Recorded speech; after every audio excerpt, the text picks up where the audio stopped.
jamaah. Alhamdulillah. Nah, buat jamaah yang baru bergabung nih, pada pagi hari ini kita masih membahas tema masjid rumah Allah bukan rumah pribadi. Nah, sekarang nih aku mau tetap lanjutin nih pembahasan yang tadi nih, nikah di masjid. Nah, tapi sebelum itu ada video tayangan nih tentang resepsi yang dipindahkan ke masjid. Berikut video tayangannya. Masya Allah. Walaupun dipindahkan ke masjid karena banjir, tapi tetap happy ya. Memang kalau misalnya orang udah happy tuh, Masya Allah, Masya Allah. Nah, ini aku mau tanya nih untuk Ustadz Syam. Gimana ya hukumnya kalau misalkan memindahkan acara kayak tadi tuh ke masjid, jadi masjid dijadikan sebagai tempat pernikahan. Dan apakah di zaman Nabi dahulu tuh ada penggelaran pernikahan di masjid kayak tadi gitu, gimana? Ustadz menjelaskannya, silakan. Tabi Habib Muhammad, Ustadz Maulana, Bitari Ayu, serta guru-guru kami yang dimuliakan Allah Subhanahu wa Ta'ala. Apakah boleh masjid dijadikan tempat acara pernikahan? Kalau akad nikah tentu saja kita pengen acara itu di tempat yang paling mulia.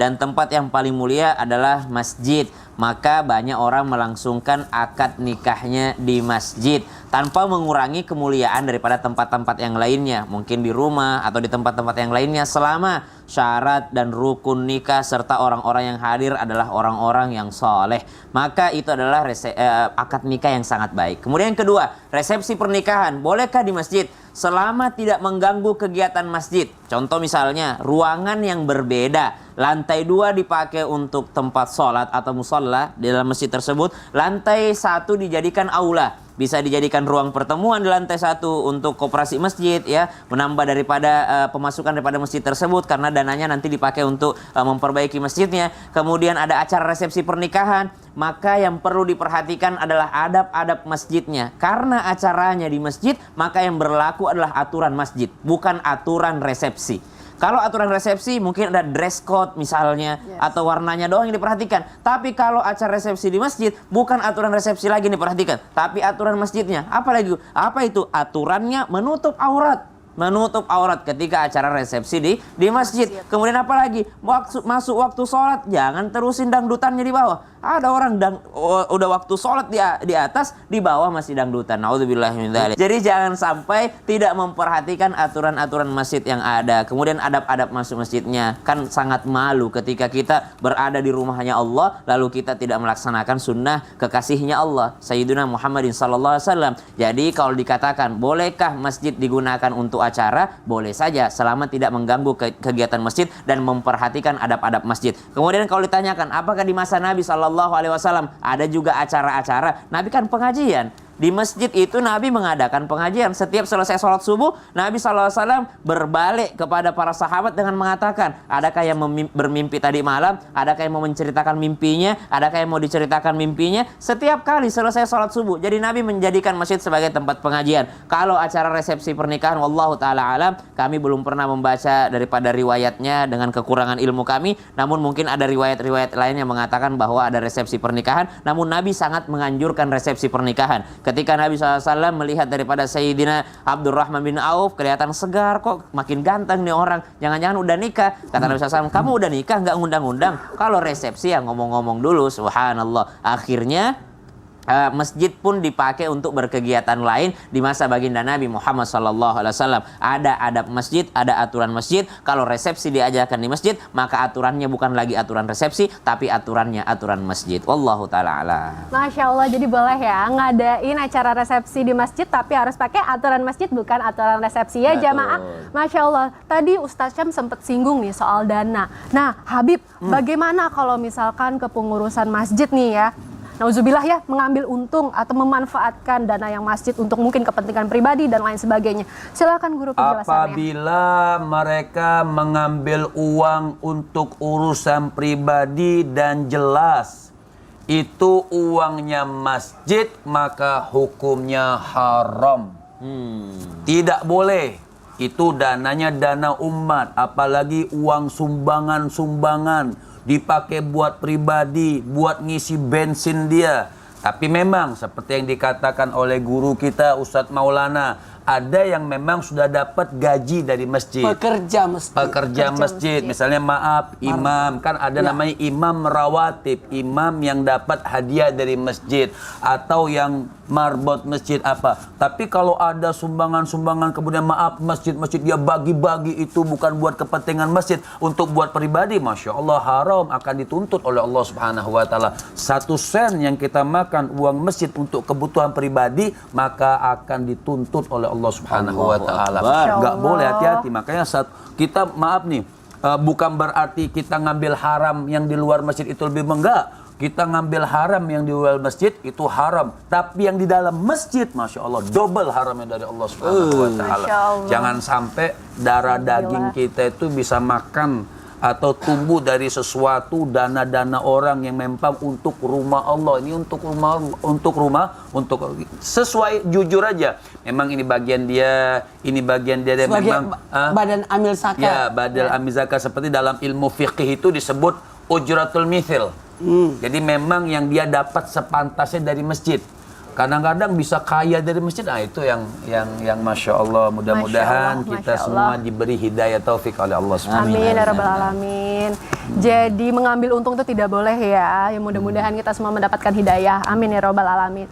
Nah, sebelum aku mau lanjut ke Ustadz Maulana nih, aku masih ada video tayangan nih tentang ini, Masya Allah banget loh. Jadi ada masjid di Sumatera, kan lagi banjir tuh.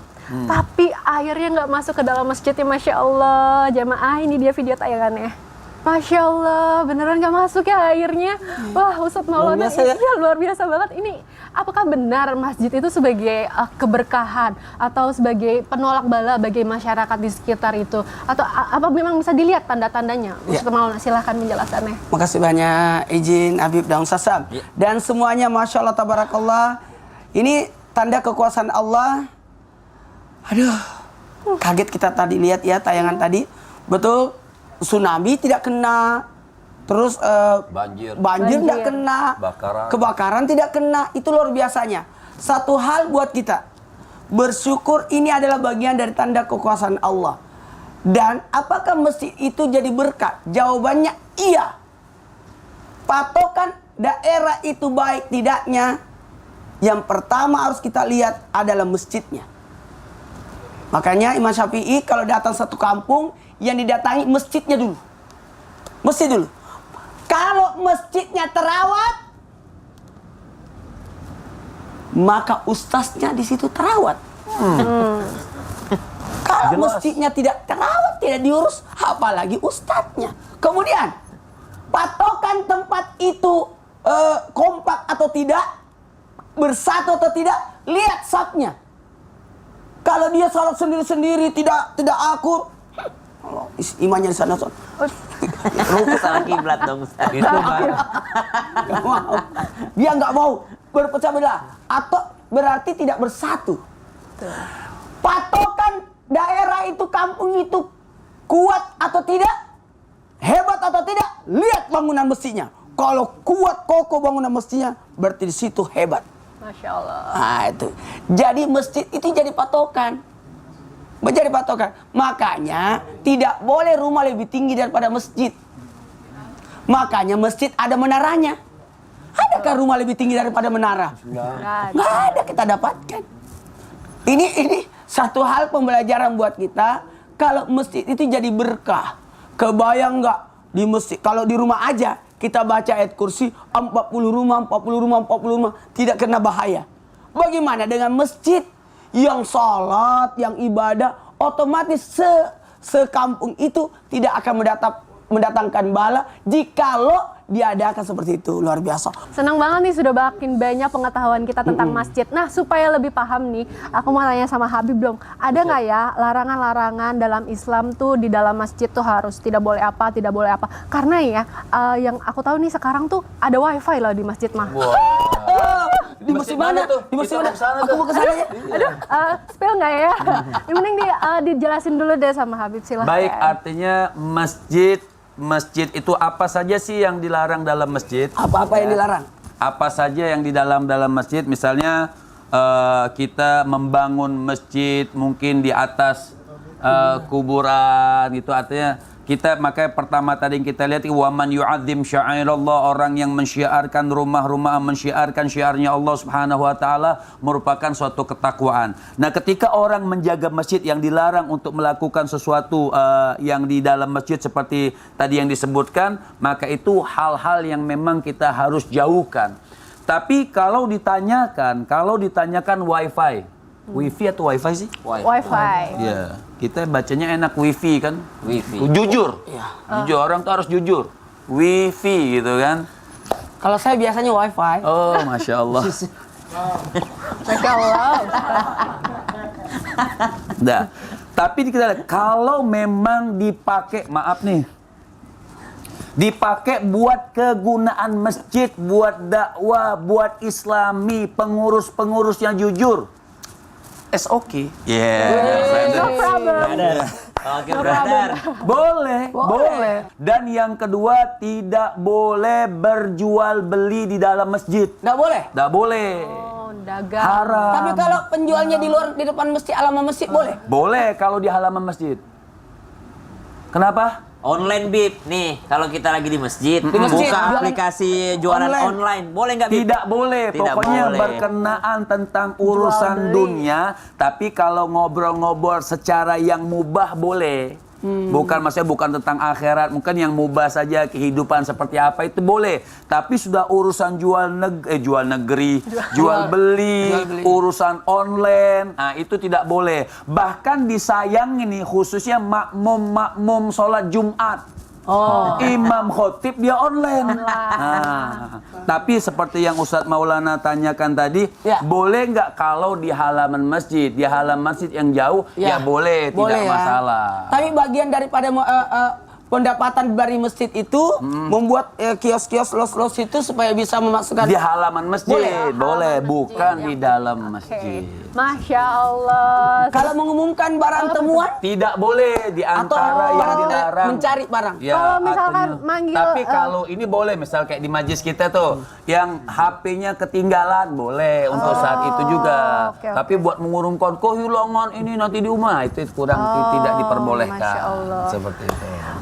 Jamaah, seru sekali pembahasan tadi ya. Yang penting harus mengikuti dengan adab-adabnya. Harus tahu nih mana yang baik, mana yang nggak baik.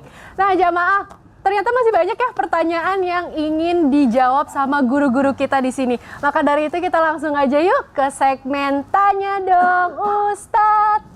Kami semua tanya dong Ustaz. Masya Allah, kita langsung ke pertanyaan pertama ya. Ini ada dari hamba Allah. Assalamualaikum warahmatullahi wabarakatuh, Ustadz Habib.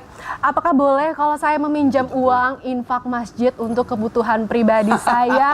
Boleh nggak Ustadz Syam? Silahkan penjelasannya Siapa guru. dulu nih? Waalaikumsalam warahmatullahi wabarakatuh. Siapa yang mau minjem duitnya? Kalau misalnya dia adalah du'afa, kalau dia fakir, kalau dia miskin, nggak usah pinjam. Bisa diambilkan dari uang masjid untuk menyumbang dia, membantu dia, memakmurkan. Jadi kalau sekarang istilah Dewan Masjid Indonesia bukan hanya memakmurkan masjid, tapi dimakmurkan oleh masjid. Jadi saling memakmurkan. Masyarakat memakmurkan masjid, dari uang tersebut bukan hanya dipakai membangun, tidak ada selesai-selesainya, tapi juga dipakai untuk memakmurkan masyarakat setempat. Mensejahterakan. Artinya ada orang, lebih tepat itu, mensejahterakan. Bahasanya Ustadz Maulana nih, Oh iya, Masya udah bahasa Allah, makin Inggris. naik level. Jadi misalnya ada tetangga masjid orang miskin, ya Allah, orang fakir, maka jangan nunggu mereka pinjam duit masjid, karena tidak boleh pinjam duit masjid. Yang boleh adalah dibantu oleh masjid karena memang dia dalam keadaan mungkin terlilit hutang ataupun dia dalam keadaan fakir, miskin, sangat membutuhkan, maka pengurus masjid melirik ke sana, bukan hanya membangun tidak selesai dibangun, tapi juga memikirkan Karena masyarakat memang yang ada di kapasitas sekitarnya. duit infak itu buat fakir miskin. Betul. Jadi dikasih tahu, apalagi jamaah mungkin bisa sekarang ada pembagian kotak-kotak. Ini untuk dibagikan ke masyarakat yang tidak mampu, ini untuk dipakai pembangunan masjid, ini untuk zakat, ini untuk ini segala macam. Masya Allah, Masya Allah.